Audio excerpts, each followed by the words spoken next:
Bienvenue dans cet nouvel épisode de la série sur les apôtres.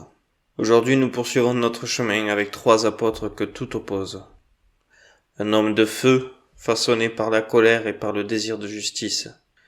Un homme blessé, dérouté par ses propres choix, mais relevé par la miséricorde. Et un homme droit, dont la transparence intérieure a touché le cœur du Christ. 3 personnalités différentes, 3 histoires humaines, 3 transformations radicales provoquées par la rencontre avec Jésus. Dans cet épisode, nous marcherons aux côtés de Simon le Zélote, de Matthieu et de Nathanaël, aussi appelé Barthélemy. Simon le Zélote, le feu transfiguré.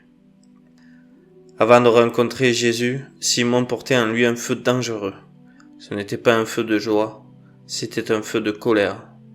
Né de l'injustice imposée à son peuple, Simon appartenait au mouvement des Zélotes, ces hommes farouches, parfois violents, convaincus que la fidélité à Dieu passait par la révolte armée.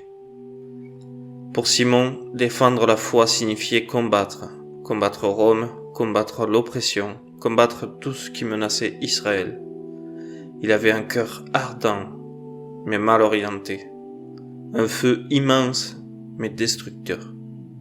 Et pourtant, lorsque Jésus pose son regard sur lui, il ne voit pas un extrémiste, il ne voit pas un homme à écarter, il voit un potentiel. Il voit une force brute qui, purifiée, deviendrait une force d'amour. Simon n'a pas été choisi malgré son zèle, il a été choisi à cause de son zèle. Le Seigneur voulait convertir ce feu, non l'éteindre. Auprès de Jésus, Simon doit apprendre la désarmante douceur du royaume. Il découvre que la vraie libération ne se fait pas par le glaive, mais par la conversion du cœur. Il apprend que l'ennemi n'est pas l'occupant romain, mais la violence qui ronge l'âme humaine. Il apprend l'obéissance, il apprend la patience. Il apprend que la puissance de Dieu se révèle là où l'homme renonce à ses propres forces. Après la résurrection, la tradition rapporte qu'il évangélise l'Égypte, l'Afrique du Nord, puis la Perse. Son zèle, autrefois destructeur, devient zèle missionnaire. Il ne combat plus pour imposer une idée. Il se bat pour annoncer un visage, celui du Christ vivant. Simon mourra martyr, probablement crucifié. Ainsi, le zélote devient un témoin de paix. Le feu violent devient feu d'amour. Le rebelle devient apôtre. Simon nous enseigne qu'aucun caractère humain n'est perdu pour Dieu. Le Christ ne rejette pas nos ardeurs, il les transfigure. Matthieu, le regard qui relève. Matthieu, lui, n'est pas un homme de violence, c'est un homme de blessure. Un homme qui a pris un chemin tordu, non par méchanceté, mais par lassitude, par déception, ou peut-être parce qu'on l'avait trop souvent rejeté. Publicain, collecteur de taxes pour les Romains, un juif qui travaillait pour l'oppresseur, un traître aux yeux de tous. Matthieu vivait dans le confort matériel, mais dans son cœur, tout était désert.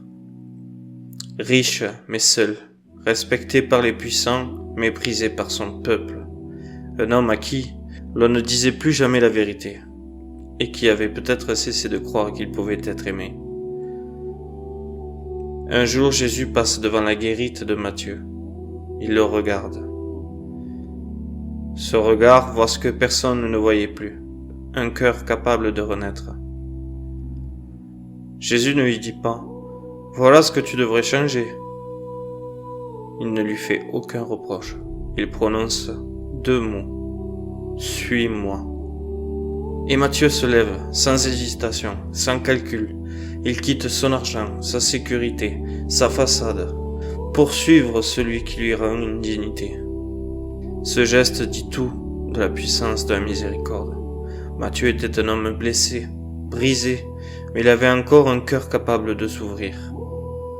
Auprès de Jésus, il découvre qu'il est aimé, non malgré son passé, mais à travers lui, parce que sa blessure deviendra un témoignage pour les autres. C'est pour cela que son évangile est si structuré, si clair, si enraciné dans la tradition juive.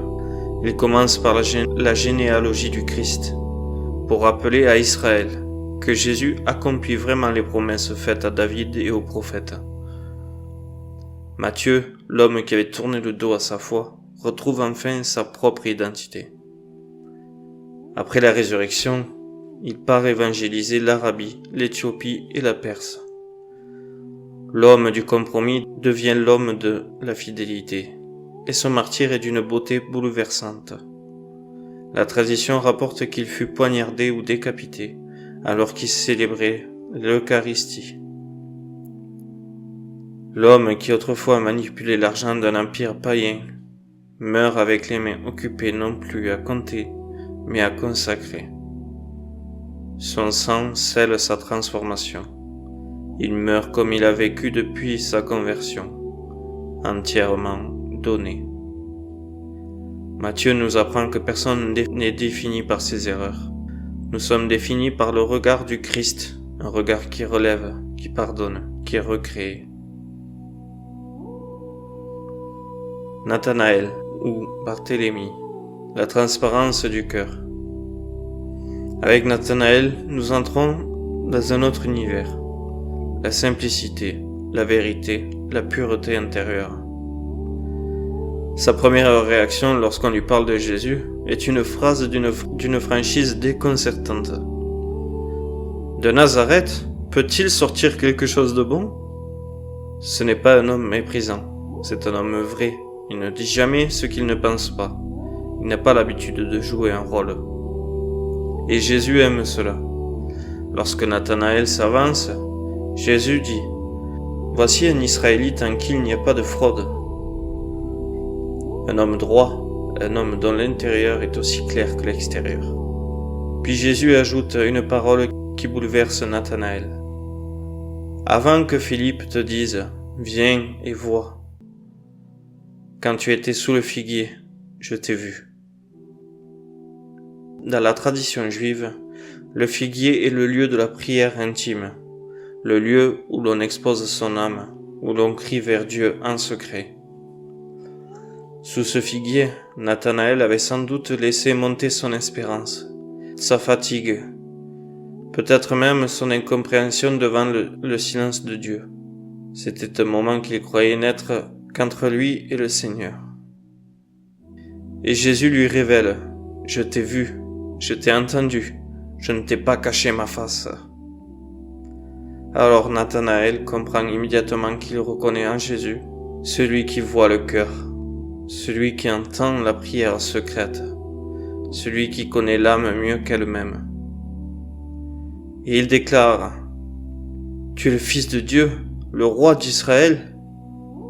La tradition rapporte qu'il évangélise ensuite l'Arabie, la Perse, l'Inde, jusqu'à l'Arménie. Un homme simple, mais infatigable. Un homme discret, mais lumineux. Et son martyre rejoint la vérité de sa vie. Selon la tradition, il fut écorché vif, puis martyrisé. Un homme mis à nu extérieurement, comme il avait toujours été mis à nu intérieurement devant Dieu, sans fraude, sans masque, sans mensonge. Nathanaël nous enseigne que Dieu aime les cœurs transparents. Il nous apprend que la vérité n'est jamais dure lorsqu'elle vient de l'amour, et que le Christ se révèle toujours à ceux qui le cherchent, à ceux qui le cherchent sincèrement. 3 apôtres, 3 chemins, 3 transformations. Simon le feu converti, Matthieu la blessure relevée, Nathanaël la transparence illuminée. Et chacun d'eux nous rappelle que le Christ ne réforme pas seulement nos actions, il réforme nos cœurs. Frères et sœurs, méditons sur l'histoire de ces 3 apôtres. Peut-être pourriez-vous vous reconnaître dans l'une de ces 3 histoires, car chaque apôtre que le Seigneur a choisi est quelque part le miroir de nos vies. Alors méditons ensemble sur les choix du Christ, sur la vie de ses apôtres, et bénissons le Seigneur pour toutes ses actions de grâce. Je vous remercie d'avoir écouté ce podcast. N'hésitez pas à le partager, à commenter et à me dire ce que vous en pensez et ce qui révèle en vous. Je vous dis à la semaine prochaine et que Dieu vous bénisse.